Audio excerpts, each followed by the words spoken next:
నాగ్పూర్ వేదికగా జరిగినటువంటి India వీస్ New Zealand first టీ20లో మనోళ్ళు కివీస్ను మామూలుగా కొట్టలేదు.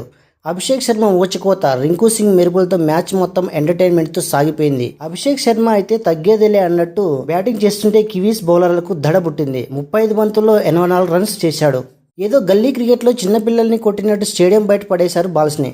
కివీస్ బౌలర్లు బాల్ వేయడానికి కూడా భయపడేలా చేశాడు. పాపం సెంచరీ మిస్ అయ్యాడు. కానీ ఆ రేంజ్ హిట్టింగ్ చూస్తే అడవిలో ఏ జంతువుకైనా భయం నేర్పించాలి, కానీ పులికి భయం అంటే ఏంటో తెలియదు అన్నట్టు ఉంది మనోడాట. రింకు సింగ్ చూస్తే రింకు సింగ్ 20 బంతుల్లో 44 రన్స్ చేసి స్కోర్ను 238కి తీసుకెళ్లాడు. మ్యాచ్ చివరిలో రింకు బ్యాటింగ్కి వస్తే చాలు ఆపోజిట్ టీం వాళ్ళు గ్రౌండ్లో నుంచి వెళ్ళిపోవాలనిపిస్తుంది. లాస్ట్లో నేనొస్తా, కొడతా, ఫినిష్ చేస్తా అనే టైప్ మనోడు. 239 రన్స్ టార్గెట్ చూసి కివీస్ వాళ్ళు అప్పటికే సగం ఫిక్స్ అయిపోయారనుకోండి, ఇది మన వల్ల కాదని. అయితే గ్లెన్ ఫిలిప్స్ ఒక్కడే పాపం కష్టపడ్డాడు. మిగతా వాళ్ళు మాత్రం వచ్చామా, 2 బాల్స్ ఆడామా, సెల్ఫీ దిగామా, వెళ్ళామా అన్నట్టు వెళ్లారు. హార్దిక్ పాండ్యా, హర్షదీప్ బౌలింగ్ చూసి వాళ్ళు ఏంటి బ్రో ఇంత వైలెంట్గా ఉన్నారు అని అడిగినంత పని చేశారు.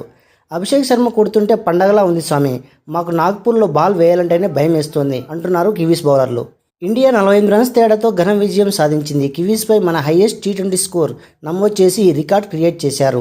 ఇక్కడ అభిషేక్ శర్మ 35 బంతుల్లో 84 రన్స్ చేశాడు. కివీస్పై ఫాస్టెస్ట్ 50 చేశాడు. రింకు సింగ్ 20 బాల్స్లో 44 చేశాడు. డెత్ ఓవర్లో బాహుబలి అనిపించుకున్నాడు. వరుణ్ చక్రవర్తి 37 రన్స్ ఇచ్చాడు, 2 వికెట్లు తీశాడు. కివీస్ మిడిల్ ఆర్డర్ను కన్ఫ్యూజ్ చేశాడు. మీకు ఈ మ్యాచ్లో ఎవరి బ్యాటింగ్ బాగా నచ్చిందో కామెంట్ చేయండి. ఈ వీడియో మీకు నచ్చితే లైక్ చేయండి, షేర్ చేయండి, తప్పకుండా సబ్స్క్రైబ్ చేసుకోండి.